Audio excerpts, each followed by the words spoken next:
I, 26F, grew up in the Midwest but went to college in California. There I met and dated Jeff, 26M, for our final 2 years of undergraduate. After graduation I stayed in California to get my master's degree while Jeff entered the workforce. We were happy together and we planned to get married after I got my master's. After I finished my schooling, Jeff got cold feet about getting married and eventually becoming a father. Abandonment issues from his bio dad leaving. So he broke up with me. Heartbroken feels like it would barely scratch the surface on how I felt. I had a great job in California, so I stayed in hopes that Jeff would come to his senses and we'd get back together. We never did. He met Grace, 25F, and started dating her about 5 months after we broke up. I started planning on moving back to my home state once I realized it was actually over. Then he and Grace broke up at the beginning of this year. Jeff and I ended up sleeping together a few times while they were broken up. It was a very public breakup. No cheating involved. About a week after the last time we had sex, he told me that he and Grace were getting back together. He said he couldn't remain friends with me because he still had feelings for me and he had to let them fade to be fair to Grace. His final words to me were to not call him unless I was literally dying and just wanting to say goodbye. I left California behind 3 weeks later. 2 weeks after I had returned home, I found out that I was pregnant. It's Jeff's. I wasn't gonna be that girl that uses a pregnancy to get a man back, so I deleted all my social media accounts and made new ones that don't have my name attached to them. The only Cali people I added were trusted friends who I knew either had no connection to Jeff or who were loyal to me and wouldn't tell him my new accounts. Early in my pregnancy I made the mistake of checking out Jeff and Grace's respective profiles and saw that they refer to each other as love of my life, and Jeff even had a picture of them captioned saying he was gonna marry that girl. That broke me all over again, and I have since blocked them both and decided I had to move on with my life. I'm now 6.5 months pregnant. Since moving back I have bought my own house in my home state and have been busy building a nursery for my baby. I already love this little baby in my belly and I feel 100% confident that I can raise and provide for him on my own with minor help from my family. One of my best friends back in California was having an engagement party. I won't be able to attend the wedding as I'll be busy with a newborn when it happens, so I decided to fly out to see my friends and offer my congratulations to the couple before my life becomes baby-centric. I got into town on Thursday and honestly had a blast seeing all my friends yesterday, even though it's only been about 6 months since I last saw them. They were all respectful of my wishes not to take pictures of me below the chest. They did post some pictures of me online, but from the angles it just looks like I gained some weight in my face. Nothing that would give away my pregnancy. It's a couple days before my flight back home and the friend that I'm staying with suggested we go to the store because she wanted to get a scrapbook for our engaged friend. So we went to the store, and as we were getting ready to leave I saw Jeff's cousin Tanya, 22-ish, walk in. I'd talked to her several times at Jeff's family gatherings over the years, but we never really got along. She was always a bit too gossipy for me to like her. So of course she was the last person I wanted to see. The first thing she did was loudly announce that I was pregnant, as if everyone in the store couldn't tell just by looking at me. Then she starts grilling me asking if Jeff knows. I said no and that he doesn't need to know as it's not his. That was a lie, obviously, but I didn't want to open a can of worms. Tanya then tells me with how big my belly is that I'm far along and asked how could I move on so quickly. I told her that Jeff and I broke up a long time ago. She responded saying that everyone knows we were still hooking up at the beginning of this year. I did not know that was common knowledge. I figured Jeff would have kept his mouth shut about that.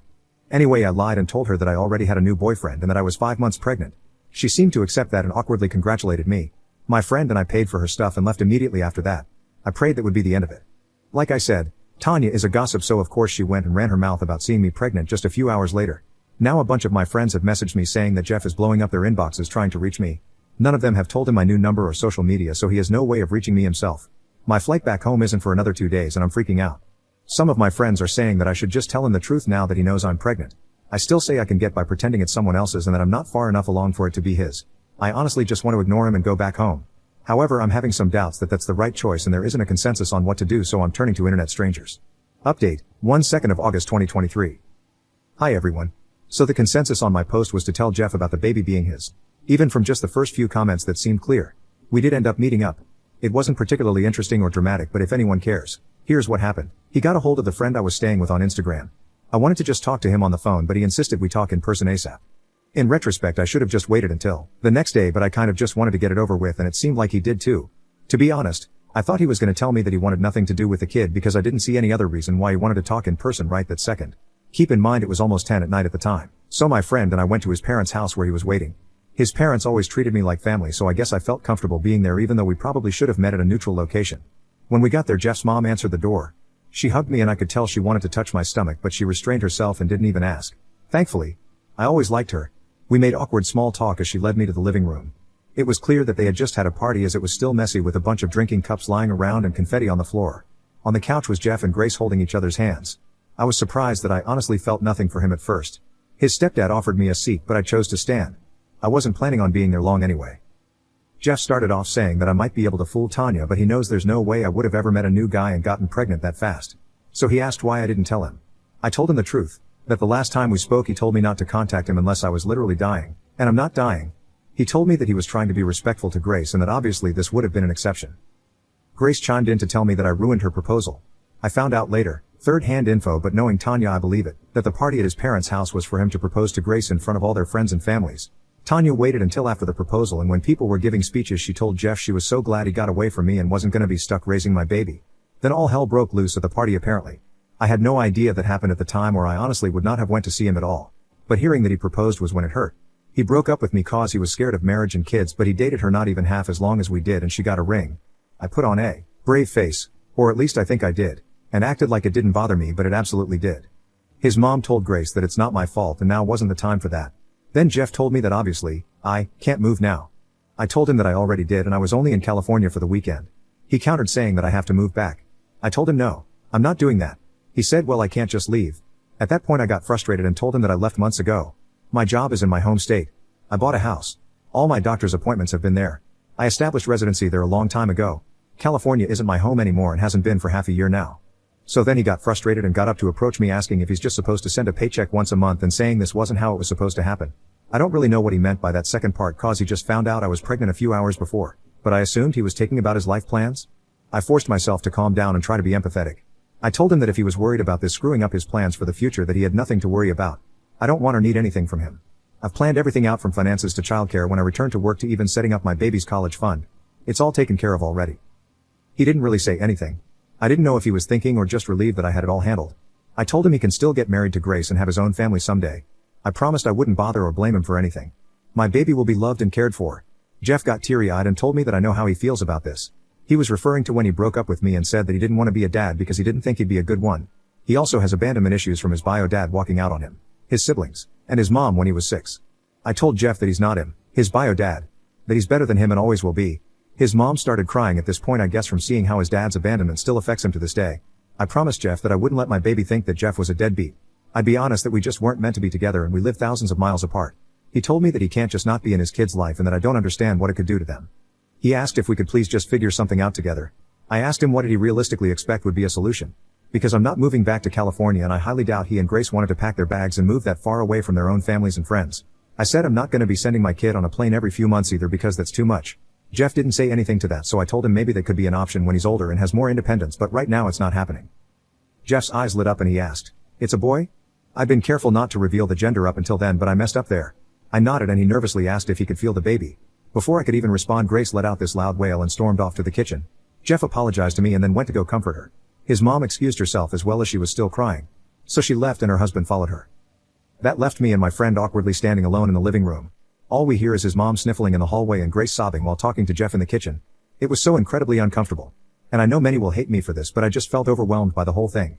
Maybe it makes me pathetic, but having to stand in the room where a party was just held to celebrate Jeff proposing to another woman hurt so damn bad. So I left. I told my friend let's get the hell out of here and we quietly walked out. We ended up staying in a hotel and I was able to get an earlier flight home on Sunday. Now I'm back home and putting my focus back on the nursery. I told my friends that I had talked to Jeff and I apologized if he still tried to reach me through them. I advised them to block him if it's too much. I know this isn't the end of things. I'm planning on reaching out to him again eventually.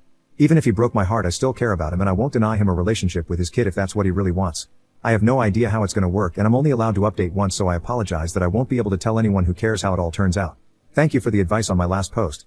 Even though everyone was downvoting me and the post itself, it was nice to get opinions without bias. Update 13th of August 2023. I'm a little surprised to be writing this. I thought my update post was one and done, but I guess it got reposted on another sub yesterday and gained traction there, so a bunch of people have requested another update. I wasn't aware that people could make posts on their own profile either, so I feel dumb for thinking that I could only update once. But here we are. I greatly appreciate the newer comments supporting me. The few comments I got from the relationship advice sub were all in support of Jeff and downvoting everything I commented. I felt like I was crowned the queen of hell over there, TBH. I haven't replied to any of the new comments because while most of you just read about the incident yesterday, for me it was 2 weeks ago. My hormones are all over the place due to my pregnancy, but thankfully I'm past the headspace I was in that day and when I first returned home. I do appreciate all the well wishes for me and my baby though. Before I give an update, I wanted to clear a few things up. First, I've seen a lot of comments saying that Jeff proposed to Grace within a few months after they started dating. That's not true. Aside from the 1-month breakup where Jeff and I conceived the baby, they were together roughly a year and a half before the engagement, assuming they had no more breakups after. Like their full history, nor do I care to. Second, I feel like people were being a bit harsh on Jeff. I can honestly say he is not an abusive or controlling person. The man never so much as raised his voice at me in the 4 years we dated. He was a bit overbearing by demanding that I had to stay in California because that's where he is. But he just found out about the baby and was panicking that I'd disappear and he wouldn't be able to contact me. Which, to be fair, that's exactly what I did, so I get it. I had a million thoughts, some wildly ridiculous when I think about it now, running through my own head when I found out too. Third, he wasn't juggling Grace and I at the same time like people think. She broke up with him. They both thought for good at the time. He and I started having sex again, but it wasn't like we were in a sequel of the lovey-dovey honeymoon phase. It was a weird and confusing time. We weren't talking about getting back together. I already had a start date for my new job back home and my move was scheduled. He didn't know any of that. I was still in love with him, of course, and I hoped he'd tell me he wanted to get back together, and I would have stayed, but he didn't. Finding out he was getting back with Grace hurt, but I can't say I felt used for sex. I don't think either of us knew what the hell we were doing by sleeping together again in the first place. Jeff is a simple man overall. I promise he's not some supervillain taking advantage of women and playing with their emotions. I'm not making excuses for him. I wish it were that easy to say that he's a dirtbag and you should give me all your sympathy. In reality, I know who Jeff is as a person. Anyone who read my posts knows him as just a collection of bad and or questionable choices he made. If you summarize anyone up to just the bad shit they've done, of course they'd come off as an unlikable person. Jeff's not evil or manipulative. He's just got some stuff he probably should have worked through years ago, and admittedly I never thought his issues were that prevalent until we broke up. Plus I'm positive that Grace knew we slept together while they were broken up. There's no way that was a shock to her. He would have told her himself, and even if he somehow hadn't, if Tanya knew, then everyone else knew shortly after. Guaranteed. Lastly, I appreciate everyone concerned about any custody issues that may arise from this. I was also amused by the people who were hyping themselves up thinking that I was delusional and actually gonna be forced to put my baby on a plane by court order. I'm not sure why so many people on Reddit are used to dysfunctional relationships where judges and a huge custody battle need to be involved. But that's not us. Jeff and I were together and very much in love for years. It might be hard to picture that when you've only read about the shitty end of our relationship, but everything before the breakup was an ideal relationship, which is exactly why it hurt me so much when he ended it. Things are weird now, but we don't hate each other. Our default option, even in a complicated situation like this, is not we're taking this to court. That would be the last resort. I'm sure we'll work it out between ourselves long before it ever gets there. So on to the actual update. I planned on contacting Jeff after a couple weeks. I wanted to take time to gather my own thoughts and figure out what I wanted to say. Instead, I got phone calls from his number about a week after I returned home. He left a voicemail asking me to call him so we could talk. I was honestly furious because there's no way he should have been able to find my number unless somebody told him. It might not seem like it's a big deal, but to me I saw it as there being somebody who betrayed my trust in them. I texted him asking how he got my number. He said it wasn't important and that he wanted to talk. I said it is important to me, but he still didn't want to tell me. I told him we can talk when he tells me who he got my number from. So finally he told me who it was and sent a screenshot of the conversation when I asked for proof. It was the second least likely friend I would have expected to break my trust. That's a whole other story though. So we talked over FaceTime and he told me that he absolutely wants to be in our son's life. He doesn't know how it's going to work long term, and neither do I. There was no threat of lawyers or his mom shouting grandparents' rights in the background like people were expecting. We're adults and we'll figure it out. The situation is not any easier to handle logistically, but emotions from that night have died down and we have clearer heads to move forward with. He did, however, have the audacity to tell me that he hates that I didn't tell him much sooner and that I wasn't planning to tell him at all until Tanya found out, because he thought we meant more to each other than that. I told him I thought we did too until he told me not to contact him unless I was dying. That shut him up quickly because he knows now that it was an extreme and unnecessary thing to say, even if he wanted to cut contact with me. He's apologized for it and I apologized for not telling him about the baby myself. That's all we can really do. We're about to co-parent a child together, so we don't get the luxury of holding a grudge with one another over past slights. He also told me that he and Grace are no longer together. He claims that it was a mutual decision, but that sounds too easy to me. How do you go from newly engaged to broken up in 18 hours with it being a completely clean process? I'm guessing he's just sparing me the ugly details on what must have actually happened. I do feel bad for Grace, other than incorrectly assigning blame for her ruined engagement party. She didn't do anything wrong. I don't know her personally, but her proposal night should have been one of the best nights of her life and it was ruined. I wouldn't want that for any woman. And because I know what everyone is going to say, no, I am not seeing this as an opportunity to get back together with Jeff. Honestly, my focus is on my son right now. I'm not thinking about jumping into a relationship with anyone, much less the man who broke my heart once already. I think Jeff and I need to figure out how we're going to co-parent first and foremost. And TBH, I want a man who loves me and chooses me for the person that I am, not because I happen to have given birth to his child. Plus, I don't know that I could ever get over that he proposed to Grace over me. Even if they broke off their engagement, I still want to know why she got a ring and I didn't. And I'm going to ask eventually, but I don't think any answer will ever make it okay to me. A lot of people said it wasn't that he didn't want marriage. He just didn't want it with me. I find that hard to believe because, as I said above, we really had an ideal relationship. Our breakup wasn't a buildup of issues. It really was as simple as you want marriage and kids. Which I think most would agree is just the natural end of a relationship. If it really is as simple as I just wasn't the one, then I want him to look me in the eyes and tell me that himself.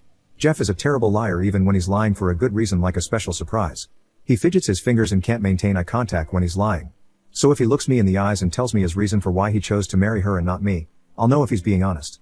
Jeff also told me that his mom wanted to send me stuff for the baby, so he asked for my address. I declined. I'm positive that there are no nefarious reasons and she's just excited and wants to help. This will be her first grandchild. However, I still felt a little uncomfortable giving them my home address. He's been texting me every day and calls me every night to say goodnight. Sometimes he wants to talk to the baby. It's a bit confusing for me because he broke up with me because he didn't want a kid, but now he wants to be involved to the point where he's going out of his way to contact me and ask if I need anything. It's strange and I don't really understand how his brain works, but like I said in my last post, I won't deny him a relationship with his kid if he wants one. Jeff wants to visit me in person to talk properly, but I told him I'm not sure if that's necessary right now. He asked to come last weekend and I said no. Then he asked again about possibly coming this weekend, but I told him I can't because I'm having my baby shower on Saturday. He wants to come. I'm not sure if that's a great idea. I'm not worried that he would say or do anything bad and we're getting along over text/VC. I can tell that he just wants to be involved, but part of me feels like it's sort of, I don't know, playing house almost? I guess it wouldn't be a big deal if I made it clear he would be here as a friend and the father of the baby but not as anything more. My parents don't think it's a good idea, but I know that's just because they don't like Jeff ever since he broke up with me. My sister, who is more level-headed, says that it could be a show of good faith that I'm serious about having a healthy co-parenting relationship and it'll probably be easier to build that foundation now before the baby comes. My brothers don't care either way, but they say they're ready to beat up Jeff if he does or says anything stupid. He won't. But I love my brothers for always looking out for me. I'm not sure what I'm going to decide, but I know Jeff needs an answer soon so he can book a flight and a hotel room if I do say yes. I'm open to suggestions.